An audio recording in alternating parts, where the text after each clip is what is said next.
Do you love Ghana? Do political parties and their leaders love Ghana? Do I love Ghana? Do we love Ghana? If we do, what are we doing to show Mother Ghana that we love her?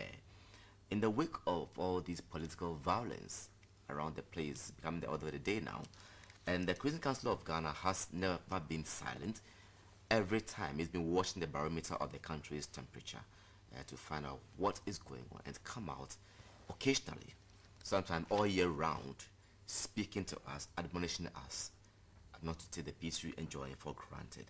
The Christian Council of Ghana is indeed worried and concerned about recent use of violence and intimidation in our body politic, which is becoming a major threat to our growing democracy and national peace ahead of the 2016 general elections. And this morning, I have with me in the studio Reverend Dr.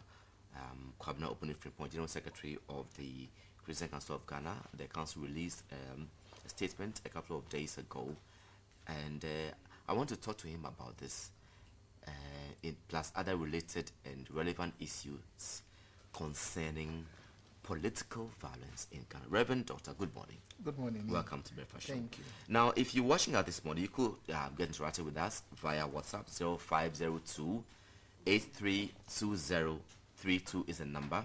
0502 832032 is the number. Discussing political violence in Ghana. So I believe that you've been watching yourself now, so you have a couple of concerns to raise during the discussion. Doc, one may say, though not good, political violence has been with us for some time now. But so then, while this press release from you, although it's not good, we agree it's been with us, probably it's escalating. But I want to know what really triggered the press release that came out from the Christian Council of Ghana. Let me say thank you for the opportunity, and also say good morning to our cherished viewers who have allowed us to enter into their homes, their halls, and their bedrooms. As a country, we know we are getting ourselves ready for the 2016 general elections, and therefore the various political parties are selecting and electing their MPs and presidential candidates. Now, in such matters, you expect dissenting views, like what you just mentioned. It's expected. You don't expect people to just fold up their hands and say, you take everything, you know. And therefore, dissenting views in democracy is expected. That's right. But at the moment, how we are managing our differences, political differences in the various political parties, I must say, the two leading political parties. The others are the CPP, NDP, PPP, but the leading two, NPP and NDC, the way they are managing their differences is becoming a bit worrying. Very worrying, because in politics, in leadership, you expect leaders to establish their strength by their ability to engage people in dialogue, the ideologies they have, the wisdom, so that I can decide to change my position and follow you, not because I'm afraid of you, but because I agree with you that you have something better to offer.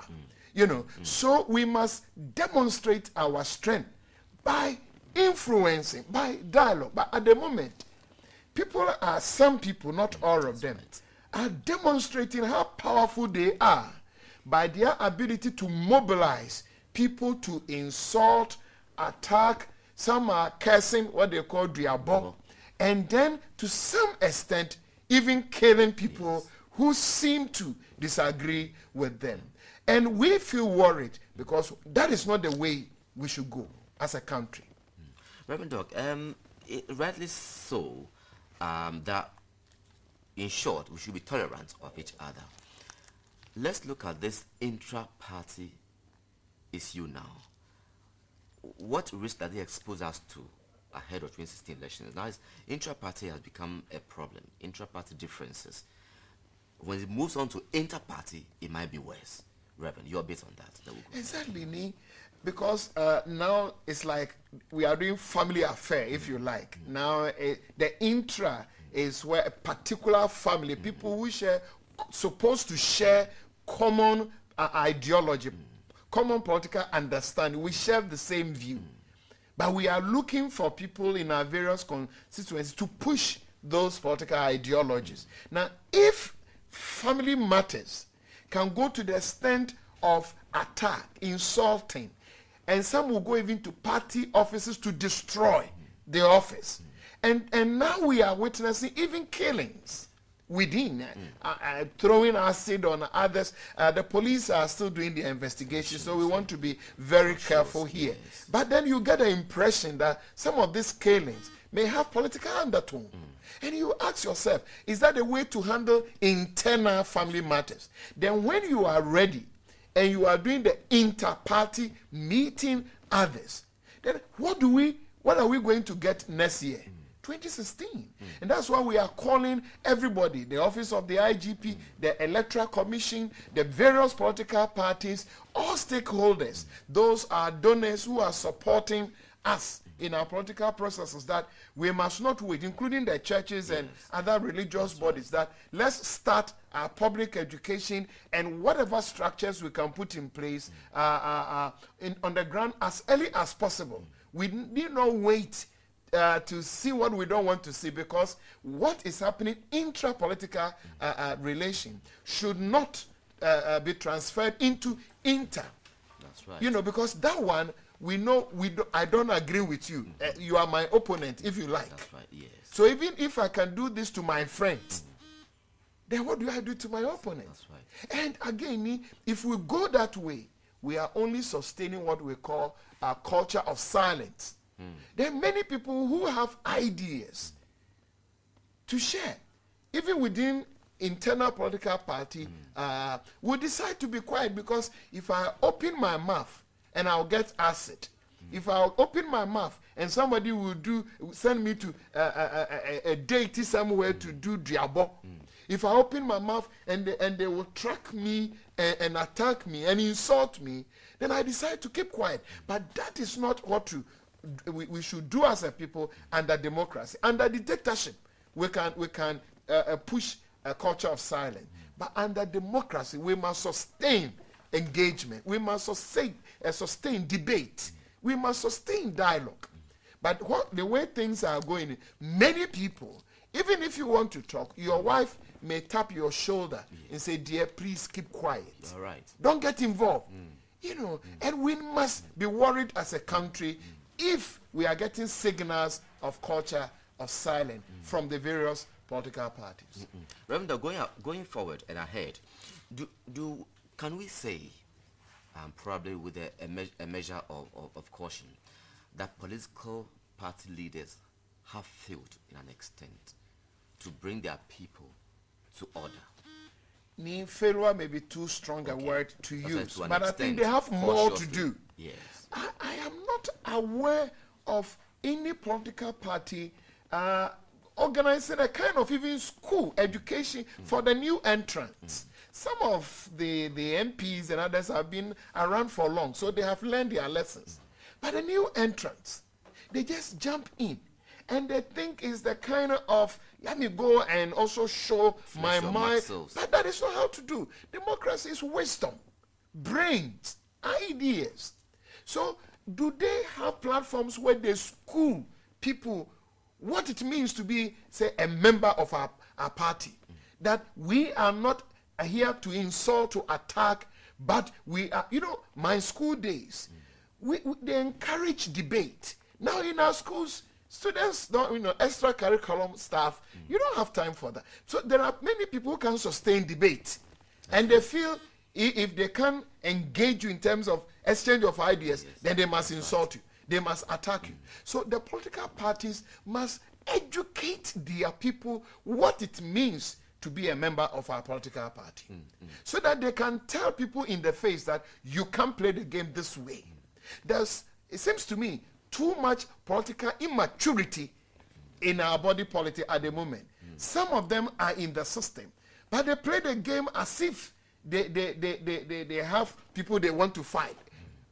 Governance is planning, it's influence, it's managing interest, resource mobilization, not attack, not insult. But now you have some of them who will go with eggs and schnapps and calling deities, kill this. So the person must, what is that? You know, what's the place of Diabo in good governance?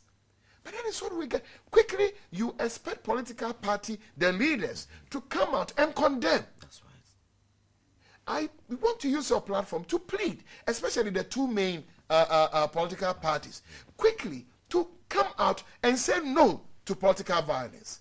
We want to get that assurance from the political party leaders that for us, we are against political violence. So far, we are not hearing that. They are treating, these are internal matters. They are not internal matters. They are not giving us good, healthy signal for 2016. And I plead that MPP with all the leaders will come and say no to political violence.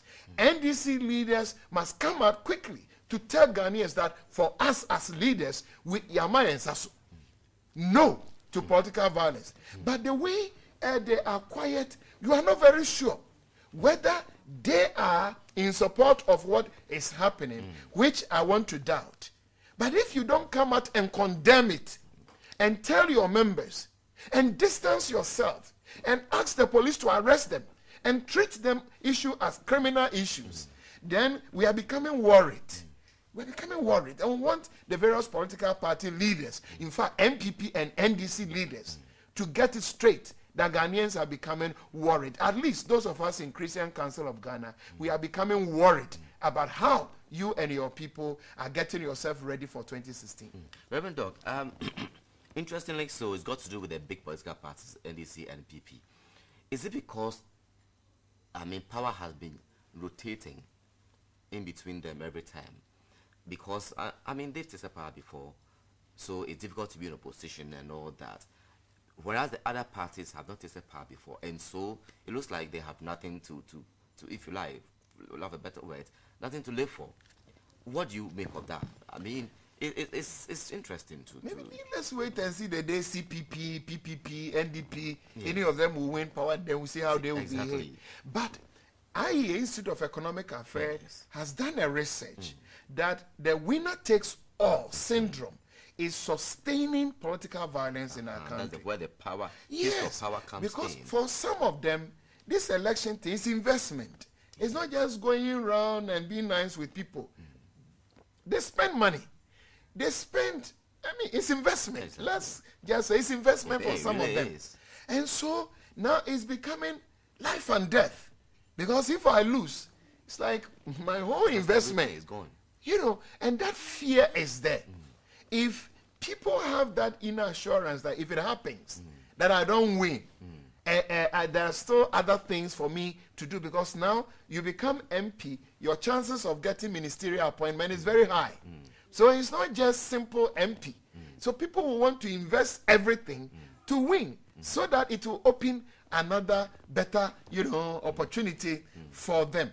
So I think as a country, we must still address the winner-take-all syndrome in our body politic. But whatever be the case, the various political parties must educate their members, including the food soldiers, that for us, politics is dialogue.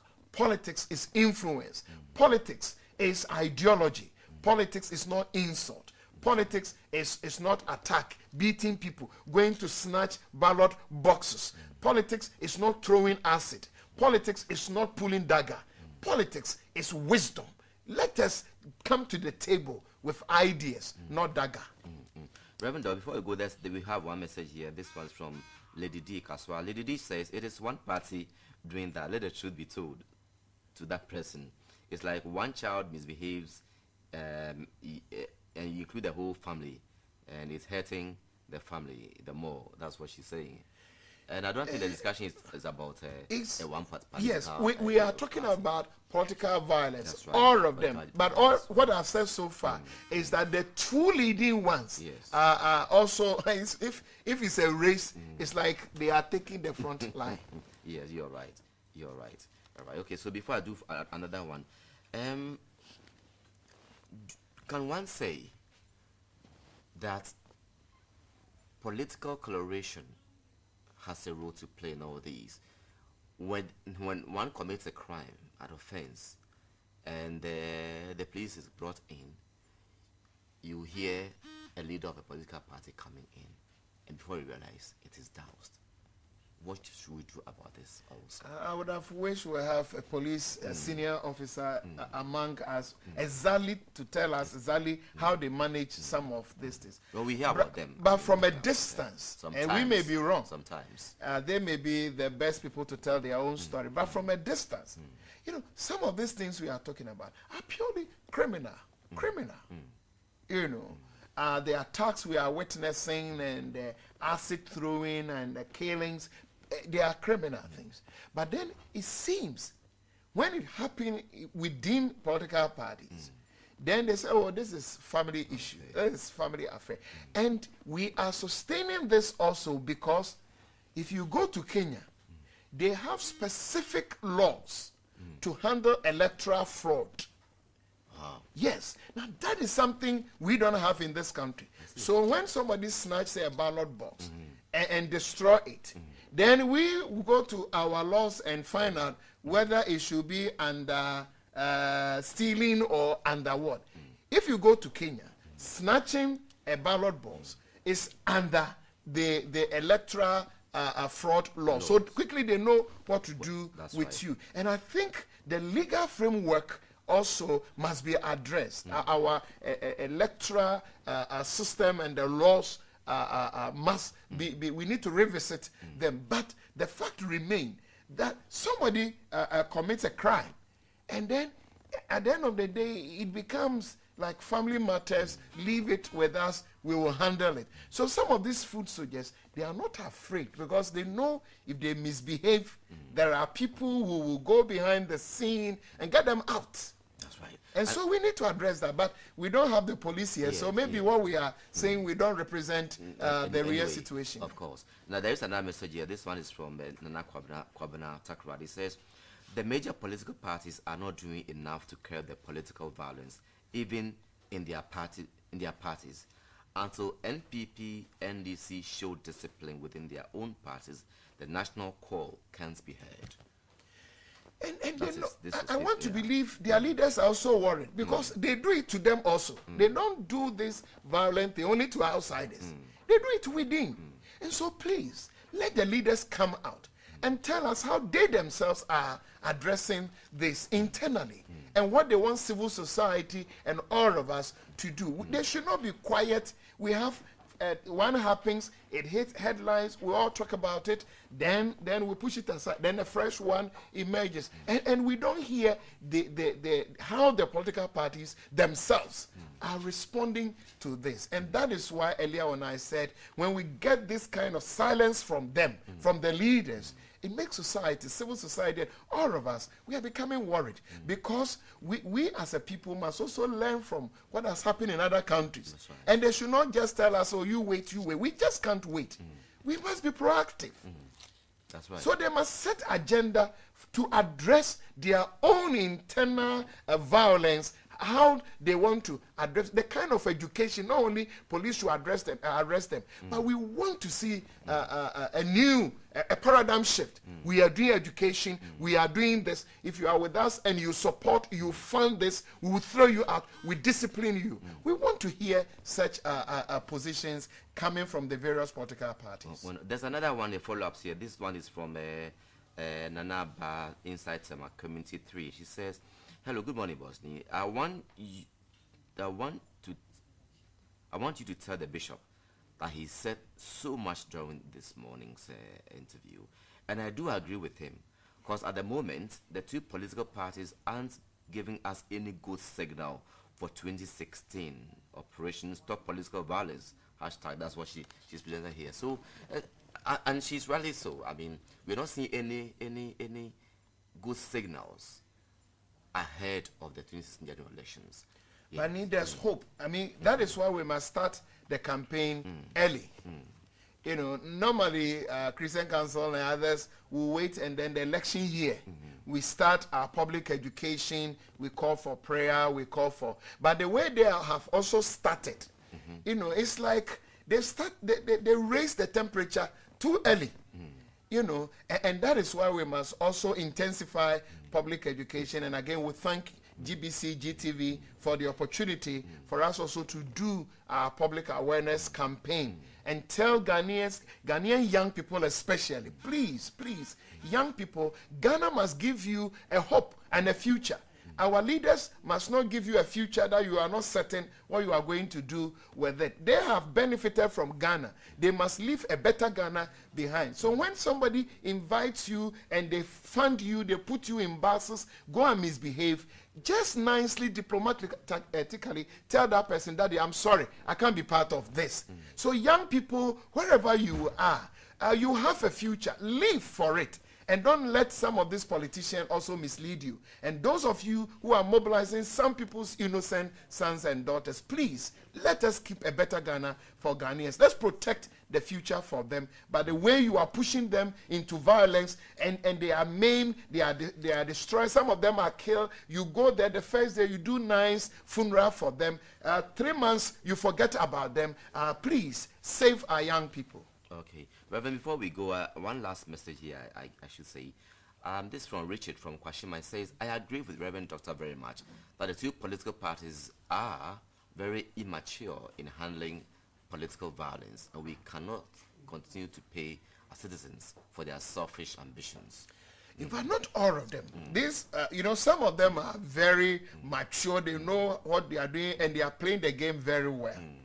And maybe some of the new entrants, now he's referring to the two main ancestors. The two main. Okay. I mean, there are seasoned politicians, mature one, and they are playing the game. They are in competition, strong opponents, but they can still manage well. But then you get some also who are coming in, and they are not ready to dialogue. They won't listen to anybody, and they feel they can gather some people, give them arms, give them money, go and do this, attack them, buy guns, and these are the people we are pleading that is not the way to go. Reverend Doc, give me your final words before we go. So what should we do? Now we intensify the campaign and public education and everything. And what else can we do to ensure that they toe the line that we want them to toe? As a country, what should we do? I like how you introduce this conversation, that we need peace. This is the only country we have. And we must protect it. We should not take anything for granted. You know, and any form of violence can lead us to situations that, as a country, we don't want. We don't need to sustain it at all. Let's avoid it. Let's be civil. Let's grow as a country. And let's protect the peace we have. Let's give Ghanaian youth a hope that the future is bright. That the future is good. And one way of doing it is a kind of governance system that we design for ourselves. But if we give Ghanaian youth impression that the future is volatile, danger is ahead of us, we will not help our young people. And then they start looking for other countries where they can go for survival. Ghana is our home. We are not going to run away. 2016 is coming. We will stay and vote and go beyond 2016. But our leaders must create a space for us to go through 2016 in peace and harmony. As the late President Mills said, Ghana will not die. We won't. But they should help us. They've raised the temperature too early. That's right. Wonderful. Thanks so much, Reverend Dr. Kwabena Opuni Frimpong, General Secretary, Christian Council of Ghana, for this morning. And many thanks to you, all those who sent messages. There are so many of them that will not allow us. I'm sorry if I couldn't read yours, but hey, keep interacting with us whenever we come up on the breakfast show, as we've been doing. Thanks a lot. Harriet, it's coming back shortly after I leave this set. Thanks to my Reverend Dog. Thank you, Nick. Have a great day. So, well, Ghana is the only country we have.